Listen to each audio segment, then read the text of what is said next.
네. 오늘은 신령한 너희는 온유한 심령으로 라는 제목으로 우리가 이 시간 함께 귀한 은혜를 나누고자 합니다. 지난 한 주간도 하나님의 말씀과 기도로 승리하셨습니까? 우리는 지난주 맥추감사 주일을 맞이해서 특별히 감사함을 기억하면서 이 오순절 날이 이름에 라는 제목으로 함께 은혜를 나눴습니다. 오순절은 맥추절이었다라는 것을 우리가 생각해 보게 되는 것이죠.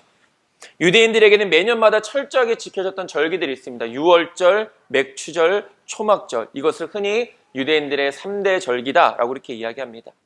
특별히 맥추절은 유대인들의 추수감사 절기로서 한 해의 수확을 허락해 주신 하나님께 대한 감사함을 기억하고 기념하기 위한 절기였습니다.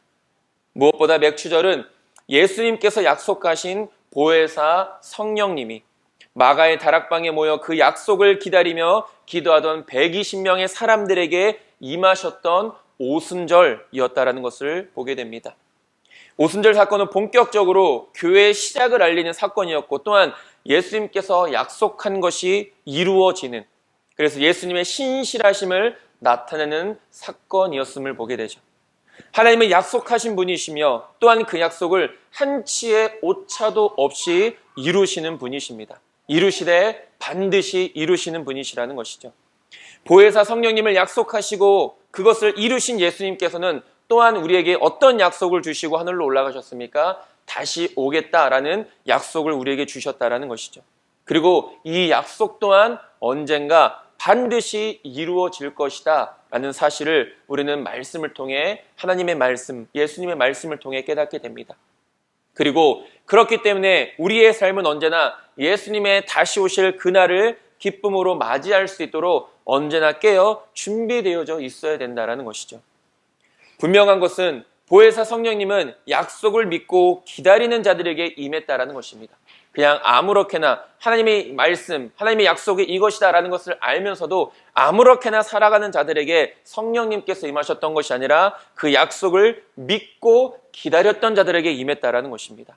하나님의 은혜나 하나님의 복도 마찬가지죠. 물론 하나님은 모든 사람들, 특별히 믿는 사람들에게 하나님은 복 주시기를 기뻐하시는 분이십니다. 그러나 내가 아무것도 하지 않고 그냥 가만히 있으면 하나님이 저절로 우리에게 은혜와 복을 주시는 것이 아니라 그 복 주시는 분이심이 하나님을 믿고 또 기다리는 자들, 그리고 마땅히 우리가 이 땅 가운데서 그리스도인으로서의 합당한 삶을 살아가는 자들에게 하나님이 약속하신 은혜와 복을 허락해 주신다라는 것입니다. 하나님이 아무리 우리에게 귀한 약속을 주셔도 이 약속을 끝까지 믿고 순종하지 않으면 아무런 의미가 없다라는 것입니다. 성경에 아무리 1000가지, 10,000가지의 복이 약속되어져 있어도 내가 이것을 너희들에게 주겠다라고 약속해 주셨어도 우리가 그 약속의 말씀을 믿지 않으면 우리와는 아무런 상관이 없다라는 것입니다. 성령님이 우리에게 임하실 때 우리는 영적으로 눈과 귀와 입이 열리게 됩니다. 그래서 보이지 않는 하나님을 볼 수 있게 되는 것이고 하나님의 음성을 들을 수 있게 되는 것이며 또한 우리들의 입술을 통해 복음을 담대하게 전할 수 있게 되는 것입니다. 성령님의 임재로 교회가 탄생되었고 그렇기 때문에 교회는 예수님을 구주로 고백하는 증인들의 모임이 되어지는 것입니다. 성령님의 도우심을 힘입어서 저와 여러분들은 거룩한 증인으로서의 그 귀한 사명 잘 감당할 수 있게 되기를 간절히 소망합니다. 이것이 우리가 지난주에 함께 살펴봤던 말씀이었습니다. 오늘은 앞서도 잠깐 이야기했듯이 이 갈라디아서의 마지막 장입니다.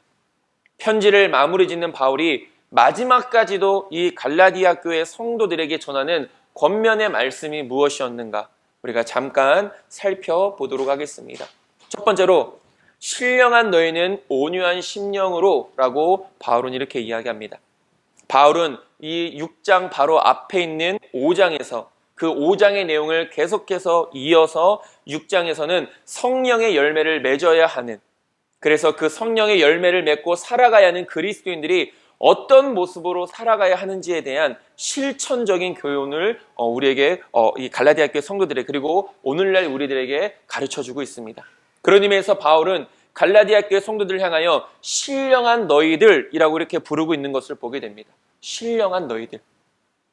이 신령한 너희들이란 표현은 바로 앞장인 5장 24절에서 그리스도 예수의 사람들이라는 표현과 같은 표현입니다. 갈라디아서 5장 24절 보게 되면 그리스도 예수의 사람들은 육체와 함께 그 정욕과 탐심을 십자가에 못 박았느니라 라고 말합니다. 여기서 말하는 그리스도 예수의 사람들이 바로 6장에서 말하는 신령한 사람들이다 라고 이렇게 말하고 있다는 것이죠. 그리고 이것은 또한 성령을 쫓아 사는 성도들을 의미하는 것입니다. 그러니까 즉 우리는 누구의 인도하심을 받으며 살아가는 자들입니까? 성령의 인도하심을 받으며 살아가는 자들이다. 그것이 바로 예수 그리스도의 사람들이고 신령한 자들이다 라고 바울은 이렇게 말하고 있다는 것이죠. 그러니까 그리스도인의 삶이라는 것이 무엇입니까? 그것은 바로 언제나 성령의 인도하심을 쫓아 살아가는 사람들이 바로 그리스도인인 것입니다. 그렇기 때문에 우리가 이 마지막 때에 그리스도 예수의 사람들로서 그리고 신령한 자들로서 부르심에 합당한 삶을 살아가기 위해서는 우리 안에 늘 누가 함께 계셔야 된다는 것입니까? 성령님께서 늘 우리 안에 함께 계셔야 된다는 것이죠. 그래야만 우리가 그리스도인다운 예수 그리스도의 사람들다운 신령한 자들다운 삶을 살아갈 수 있게 된다는 것입니다. 우리의 삶이 성령으로 충만한 삶이 되기 위해서 우리가 가장 힘써야 될 것이 바로 하나님의 말씀입니다. 그 말씀을 날마다 묵상하고 그 말씀을 날마다 기억하고 그 말씀을 날마다 가까이 하는 것입니다. 저와 여러분들의 삶에는 항상 하나님의 말씀이 함께하는 삶이 되기를 간절히 소망합니다. 그 말씀 가운데 성령님께서 역사하시는 것이고 내 안에 말씀이 있을 때 내 안에 성령의 충만함으로 우리는 예수 그리스도의 사람다운 신령한 자들다운 삶을 살아갈 수 있게 된다는 것입니다. 그러면서 바울은 특별히 오늘 본문의 1절 말씀을 통해 이렇게 신령한 사람들, 즉 성령을 쫓아 사는 성도들은 이 성령의 인도하심으로 인하여 무엇보다 힘써야 될 일이 있다라고 이렇게 이야기합니다. 우리가 성령 충만 안에서 살아갈 때 그렇다면 그 성령 충만한 사람들은 어떤 일을 힘쓰며 살아가야 하는가? 바로 바울은 범죄한 자들을 온유한 심령으로 대할 수 있어야 된다라고 이렇게 이야기합니다. 저와 여러분들 가진 성경책 1절, 6장 1절에 보면 형제들아 사람이 만일 무슨 범죄한 일이 드러나거든 신령한 너희는 온유한 심령으로 그러한 자를 바로 잡고 너 자신을 살펴보아 너도 시험을 받을까 두려워하라 라고 말하고 있습니다.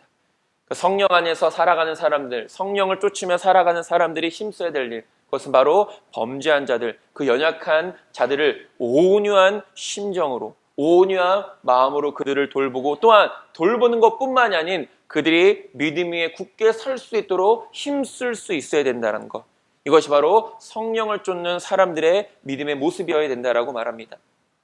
여기서 범죄한 자들이란 일반적으로 고의적인 범죄 행위를 행한 자들을 의미하는 것이 아니라 무의식 중에 혹은 육체의 연약함으로 인해 불법적인 행위에 가담한 자들을 의미합니다. 중요한 것은 고의적이던 고의적이지 않던 우리는 그렇게 범죄한 자들을 성령의 충만함을 힘입어 온유한 심령으로 돌아보고 돌봐줄 수 있어야 된다는 것이죠. 온유함이라는 것은 사전적인 의미로 온화하고 부드러움을 뜻합니다. 이 온유함은 성령의 열매 중 하나이기도 하면서 무엇보다 예수님의 성품이었음을 보게 됩니다. 마태복음 11장 29절에 이렇게 말합니다. 나는 마음이 온유하고 겸손하니 나의 멍에를 메고 내게 배우라. 그리하면 너의 마음이 쉼을 얻으리니 라고 말합니다. 예수님께서 뭐라고 말씀하십니까? 나로부터 배워라 라고 말합니다. 우리가 예수님께로부터 무엇을 배워야 됩니까? 바로 예수님의 성품, 온유함과 겸손함이라는 것이죠. 그것이 바로 우리 그리스도인들의 삶 가운데 반드시 나타나야 될 성령의 열매이기도 하면서 예수님을 힘써 닮아가야 할 우리의 모습 가운데서 반드시 나타나야 될 믿음의 모습이다라고 이렇게 말하는 것입니다. 우리는 온유함과 겸손함을 예수님을 통해서 배울 수 있습니다. 왜냐하면 예수님만이 완전한 온유함과 겸손함을 가지신 분이시기 때문입니다. 그리고 예수님을 따르는 자들이란 의미로서의 그리스도인들은 마땅히 바로 이런 믿음의 그리고 성숙함의 모습인 온유함과 겸손함을 늘 지니며 살아갈 수 있어야 된다는 것이죠. 성령의 충만함 안에서 우리의 모습 속에 온유함이 나타나야 하는 이유가 바로 여기에 있습니다. 그런데 여기서 중요한 것은 그 범죄한 자들이 다른 누군가가 아니라 바로 가장 가까이 바로 내 자신이라는 것입니다. 물론 다른 사람들의 연약함, 다른 사람들의 범죄함, 우리 주변에 많이 있지 않습니까? 그러나 그보다 가장 중요한, 그 누구보다도 범죄한 자가 바로 내 자신이라는 것이죠. 그러면서 1절에서 다시 한 번 더 보면은, 형제들아, 사람이 만일 무슨 범죄한 일이 드러나거든 신령한 너희는 온유한 심령으로 그런 자를 바로잡고 너 자신을 살펴보아 너도 시험을 받을까 두려워하라 라고 말합니다. 그래서 여기서 말하는 거, 그런 사람들, 연약한 사람들, 범죄한 사람들, 성령을 쫓아 살아가는 우리들이 그들을 온유한 심령으로 대할 수 있어야 되지만, 그것보다 더 중요한 것은 먼저 내 스스로를 돌아볼 수 있어야 된다는 것입니다. 대부분의 사람들은 자기 자신에 대해서는 참 관대합니다. 그러나 반대로 타인에 대해서는 엄격한 것을 보게 됩니다. 나의 스스로에게는 관대하지만 타인에게는 엄격한 잣대를 들이내밀죠. 우리는 우리 스스로의 연약한 모습은 돌아보지 못하고 언제나 다른 사람이 범죄한 것만을 바라보고 또한 그것을 비난하며 책망하는 데 많은 관심을 갖습니다. 특히 이러한 모습은 당시 율법을 스스로가 잘 지킨다고 자랑스럽게 여겼던 바리새인들에게 있어서 두드러진 모습이었음을 보게 되죠. 그래서 마태복음 7장 5절은 이렇게 말합니다. 외식하는 자여, 먼저 내 눈 속에서 들보를 빼어라. 그 후에야 밝히 보고 형제의 눈 속에서 티를 빼리라 라고 말합니다. 즉 이 바리새인은 형제의 눈 속에 있는 작은 티, 그 먼지 하나를 보며 그것을 정죄하고 판단하는 것입니다. 그런데 정작 자신의 눈에 있는 그거보다 더 큰, 아니 비교할 수 없는 더 큰 들보가 자신의 눈에 있음에도 자신 스스로는 자신의 들보를 바라보지 못하고 있다는 것이죠. 우리가 성령의 충만함 안에서 다른 누군가를 온유함과 겸손함으로 섬기기 위해서는 가장 먼저 내 자신을 돌아볼 수 있어야 되는 것입니다. 나를 먼저 돌아보면서 내 자신의 연약함을 먼저 깨닫는다면 다른 사람의 연약함도 깨닫고 헤아릴 수 있으며 이해할 수 있기 때문입니다. 우리는 항상 이런 유혹에 노출되어져 있습니다. 마치 자신은 거룩하고 의인인 것처럼 다른 사람의 허물과 약점을 기가 막히게 잘 찾아냅니다. 그것을 정죄하고 판단하는 이 교만함, 우리 안에 여전히 남아있고 언제든지 꿈틀댈 기회를 엿보고 있는 이 자만함, 우리는 이것을 항상 죽이는 일에 힘쓸 수 있어야 된다는 것입니다. 내 스스로를 높이려고 하는, 마치 나는 의인이고 다른 사람들은 죄인인 것처럼, 그래서 그 사람들을 정죄하고 판단하는 데 앞장서는, 자신 스스로는 먼저 돌아보지 못하는 이런 교만과 자만이 우리 안에 꿈틀댈 때마다 우리는 그것을 죽일 수 있도록 힘써야 되는 것입니다. 누가복음 18장 11절에서 12절 우리말 성경은 이렇게 말합니다.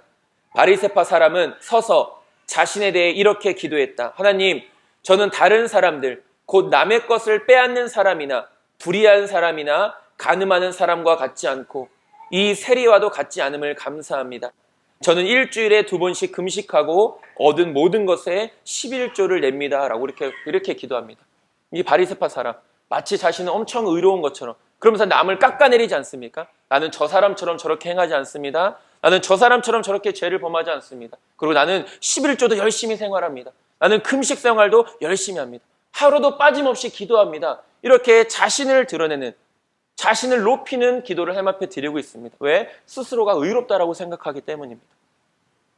근데 누가 들으면 이 바리새파 사람의 기도는 정말로 저 사람이 진짜 의로운 사람이구나 라고 사람들을 착각하게 만들 수는 있습니다.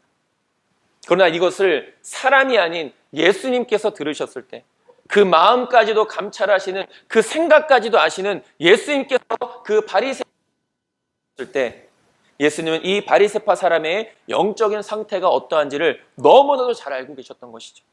그러면서 누가복음 18장 14절 우리말 성경에서 예수님은 또 이렇게 말씀하십니다. 내가 너희에게 말한다. 이 사람은 세리를 말하는 것이죠. 이 사람이 저 바리새파 사람보다 오히려 의롭다는 인정을 받고 집으로 돌아갔다. 누구든지 자기를 높이는 사람은 낮아질 것이요 자기를 낮추는 사람은 높아질 것이다 라고 말합니다. 우리가 잘 알고 있는 것처럼 세리는 그 당시에 죄인 취급받던 사람입니다. 그러면서 이 바리새인은 저 죄인인 세리보다 내가 더 의롭습니다라고 스스로를 자랑했다는 것이. 그런데 우리가 말씀을 다 보진 않았지만 세리는 어떻게 기도합니까? 자신이 죄인임을 하나님 앞에 애통해하며 고백합니다. 하나님께서 어떤 사람이 의롭다라고 말씀하십니까? 바리새인이 아니라 저 세리가 더 의로운 사람이다라고 예수님께서 말씀하신 것을 보게 되는 것이죠. 그러나 우리에게 그리스도의 법, 곧 사랑이 있을 때 우리는 이러한 자들을 정죄하고 판단하는 것이 아니라 오히려 그들을 바로잡는 일에 힘쓸 수 있게 되는 것입니다. 오늘 본문 2절에서 이렇게 말합니다. 너희가 짐을 서로 지라 그리하여 그리스도의 법을 성취하라 라고 말합니다. 여기서 말하는 그리스도의 법이란 사랑을 말하는 것이죠. 하나님도 사랑 아니십니까? 하나님은 사랑이시라. 그리고 그 사랑으로 인해 독생자를 보내주셨고 예수님도 죄인들까지도 사랑하셔서 십자가에 못 박혀 죽으시지 않았습니까? 그리스도의 법이 바로 사랑이라는 것이죠. 분명 정죄와 권면은 다른 것입니다.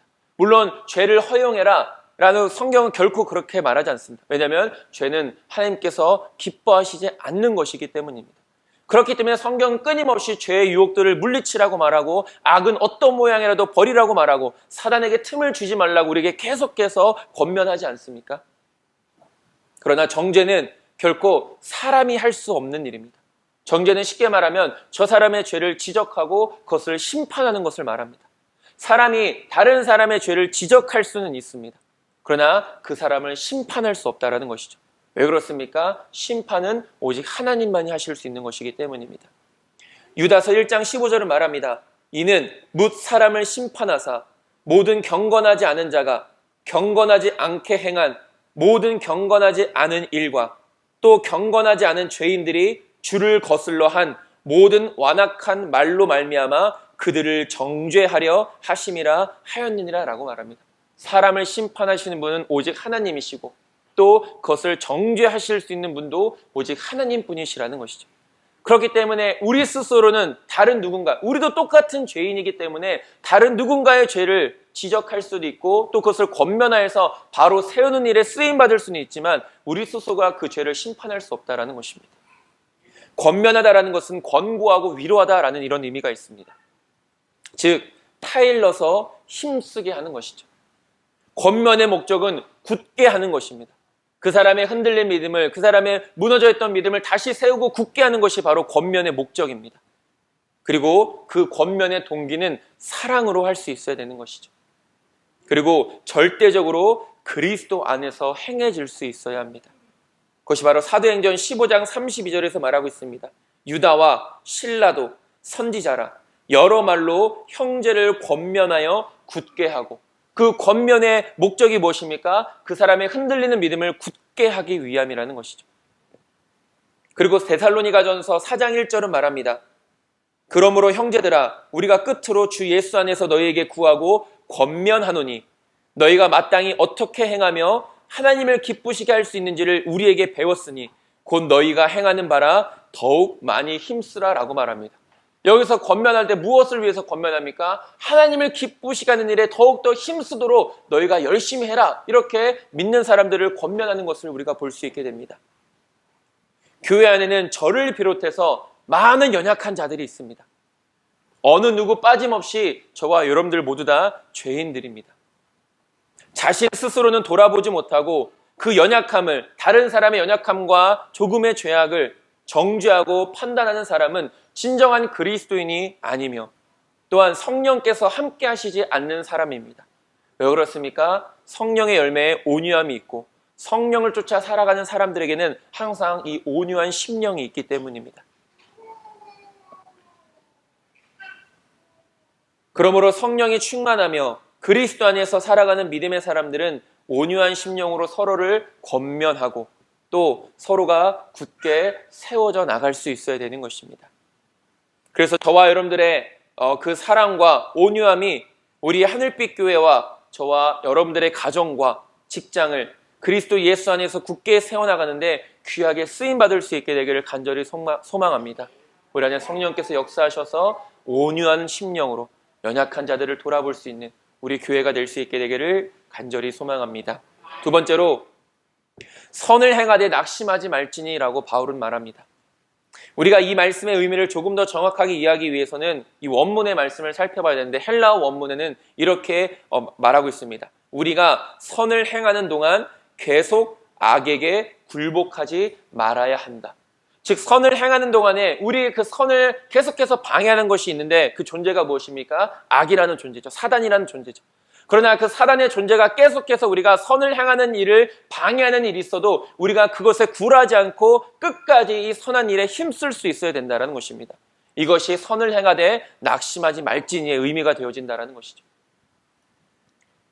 그리스도인들이 예수님께서 약속하신 믿음의 상을 바라보지 못하고 선을 행하면 도중에 포기하는 일이 생기게 됩니다. 왜냐하면 온전히 내 힘으로만 하는 선이기 때문입니다. 그러나 예수님께서 약속하신 믿음의 상, 다시 말해서 그리스도인이 누릴 수 있는 가장 영광인 영생을 바라볼 줄 아는 사람이, 그런 믿음이 있다면 비록 어려움이 있다 할지라도 그 사람은 결코 그 일을 중도에 포기하지 않을 것입니다. 왜냐하면 하나님의 크신 능력을 의지하기 때문입니다. 우리가 믿음의 삶에 대해서 가장 쉽게 오해하는 부분 중에 하나가 예수님을 잘 믿으면 삶에 아무런 어려움이 찾아오지 않는다라는 생각입니다. 예수님을 잘 믿으면 내 인생은 그대로 계속해서 편안하고 어떤 어려움도 어떤 문제도 내 앞에 놓이지 않는다. 이것이 예수님을 잘 믿는다라고 많은 사람들이 오해하고 착각하는 부분 중에 하나이죠. 우리는 예수님을 믿음으로, 그것도 잘 믿음으로 내 인생이 이제부터는 탄탄대로가 되어서 내가 원하고 바라는 모든 일들이 다 이루어지는 것이라고 믿습니다. 그리고 하나님은 그런 나를 도와주시는 도움자로서만 생각하게 된다는 것이죠. 예수님을 믿은 이후로 한동안 아무런 문제가 없습니다. 오히려 모든 일들이 잘 풀려나갑니다. 그럴 때 이것이 믿음이구나라는 생각이 듭니다. 그런 믿음은 언제나 기쁩니다. 내가 원하는 대로, 내가 기도하는 대로 다 구해지고 얻어지면 그것보다 더 행복한 믿음 생활이 어디 있겠습니까? 그러나 예상치 못한 어려움이 찾아오게 되면 지금부터 이 믿음은 흔들리기 시작합니다. 자신의 인생에 대한 한탄부터 시작해서 자신의 믿음이 부족한 까닭인가를 생각하게 되고, 그래서 더 하나님께 집중해 보려고 노력하지만 어려움이 해결될 기미가 도저히 보이지가 않습니다. 그때부터 하나님을 원망하기 시작하고 하나님께 대한 불평이 끊임없이 나타나게 됩니다. 왜 이렇게 됐는지, 내가 그렇게 열심히 믿음 생활했는데, 내가 그렇게 교회에 열심히 다녔는데, 내가 그렇게 교회에 헌신했는데 왜 자꾸만 나에게 이런 어려움들이 생기는가? 하나님은 살아계시는가? 하나님은 정말로 나와 함께 하시는가? 하나님 나를 도우시는가서부터 시작해서 끊임없이 하나님에 대한 원망과 불평을 쏟아내게 되죠. 더 심하면 이제는 하나님의 존재 자체를 의심하게 됩니다. 하나님은 살아계시지 않는다. 왜? 내가 이렇게 믿음 생활을 열심히 하는데 이런 어려움이 나에게 찾아올 이유가 없다. 하나님이 살아계시지 않기 때문이다.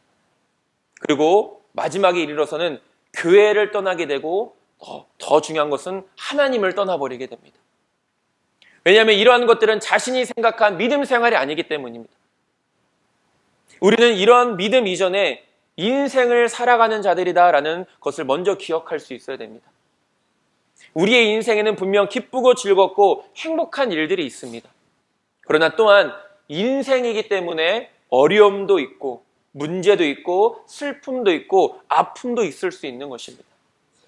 다시 한 번 더 말씀드리지만 믿음이라는 것은 단순히 내가 바라고 원하는 것을 하나님께 구하면 하나님께서 내 뜻대로 다 들어주셔서 내가 편안하고 빠른 길을 가는 것을 믿음이라고 말하지 않습니다. 오히려 믿음은 천천히 가는 것입니다. 믿음은 돌아가는 것이 아니라 바른 길을 가는 것입니다. 그것이 늦은 길일 수도 있고 돌아가는 길일 수도 있지만 그것이 믿음의 길이라는 것이죠. 오히려 믿음은 인생을 살아가는 데 찾아오는 수많은 일들을 하나님의 살아계심과 그 능력을 의지하고 믿음으로 그분의 인도하심을 받고 은혜를 누리며 최후 승리를 얻는 것을 의미하는 것입니다. 기쁜 일이 있을 때도 마찬가지지만 무엇보다 슬픈 일이 있을 때도 온전히 하나님을 바라보며 그런 상황 속에서도 하나님만이 나의 구원자이심을 확신하고 그분을 의지하여 눈앞에 놓여져 있는 어려움들을 이겨나갈 수 있는 힘과 능력을 하나님께로부터 얻는 것, 이것이 바로 믿음이라는 것입니다. 쉽게 말하면 믿음은 상황과 환경에 지배되는 것이 아닙니다. 상황이 이렇고 환경이 이렇고 내가 좋은 상황, 내가 원하는 환경이 이루어질 때만 내 믿음이 잘 나가는 것이 아니라 어려운 상황과 환경 속에서도 변함없이 하나님을 바라볼 수 있는 것, 그 하나님을 의지할 수 있는 것, 도움을 구하여서 하나님의 능력을 힘입어서 그 어려운 문제들을 해결해 나갈 수 있는 것. 이것이 바로 믿음이라는 것입니다. 예전에도 언급했던 문장입니다.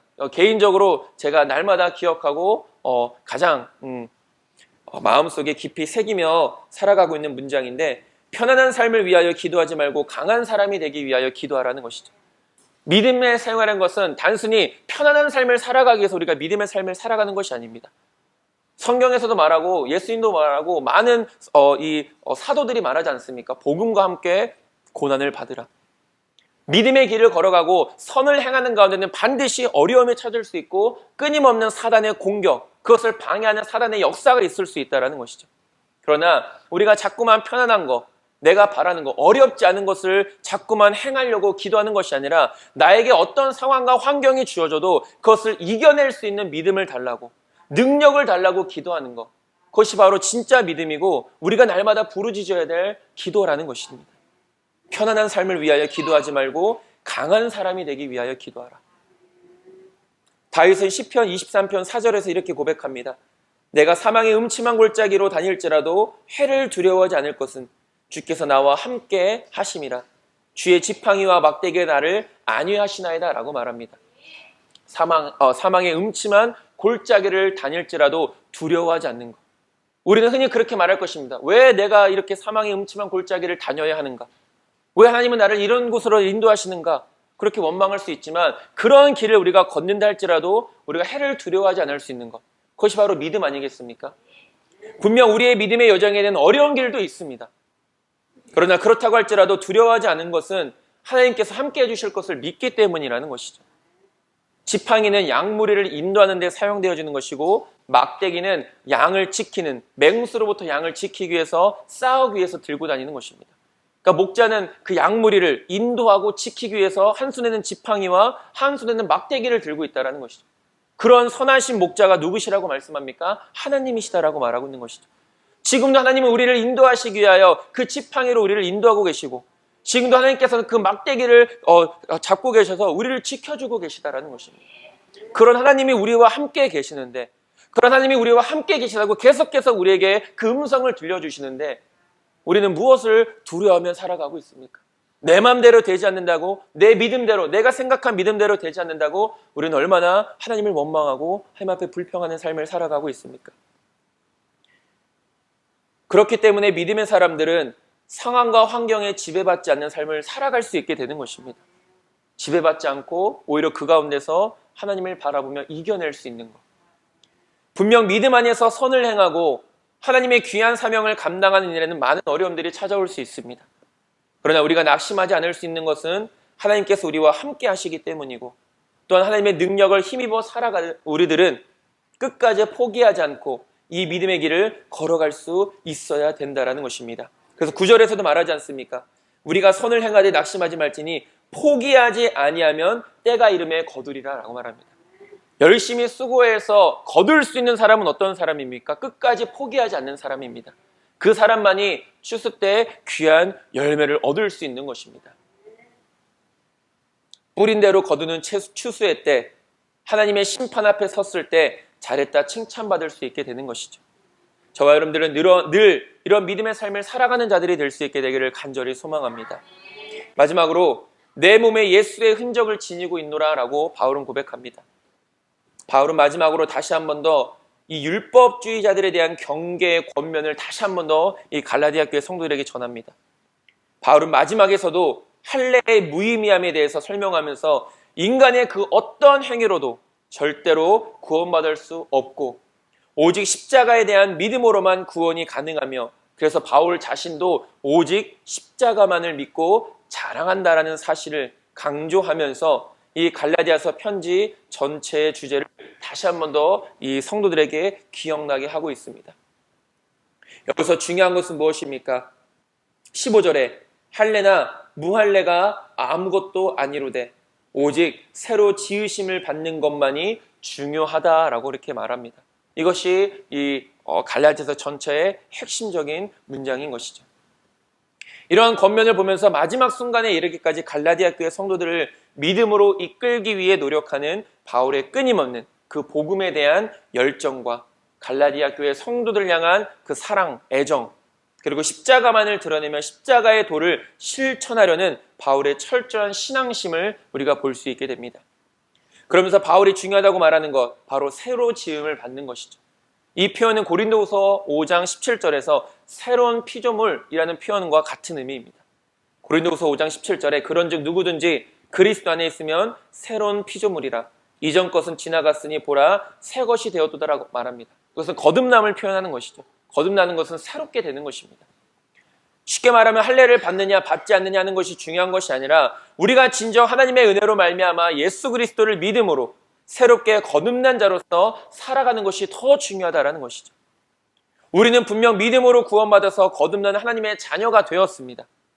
그렇다면 이제부터 중요한 것은 하나님의 거듭난 자녀로서의 합당한 삶을 살아가는 것이죠. 빌립보서 2장 15절 우리말 성경은 이렇게 말합니다. 이는 여러분이 흠없고 순전한 사람들이 돼 뒤틀리고 타락한 세대 가운데서 책망받을 것이 없는 하나님의 자녀들로서 세상에서 하늘의 별들처럼 빛나게 하려는 것입니다 라고 말합니다. 그러니까 하나님의 자녀의 삶은 어떤 것입니까? 하나님 앞에 섰을 때 책망받을 것이 없는 믿음의 삶을 살아가는 것, 이것이 바로 하나님의 자녀의 삶이라는 것이죠. 그리고 계속해서 바울은 자신의 몸에 예수의 흔적이 있다라고 이렇게 이야기합니다. 흔적을 가리키는 헬라어 이 스티그마라는 단어는 본래 고대 사회에서 주인이 이 노예는 내 소유다라는 것을 증명하기 위해 그 노예의 몸에 도장 같은 걸 찍는 겁니다. 이 표를 나타내는 것이죠. 이제 그것을 흔적이다라고 말합니다. 그 표를 받은 노예는 이제 누구의 것이 되어집니까? 그 표를 찍은 사람의 소유가 되어진다라는 것이죠. 그러니까 여기서 예수의 흔적이라는 것은 두 가지 의미로 우리가 살펴볼 수 있습니다. 첫 번째, 예수의 흔적을 지녔다라는 것은 나는 하나님의 소유가 되었다라는 이런 의미가 되어진 것입니다. 나이가 하나님의 소유가 되었다.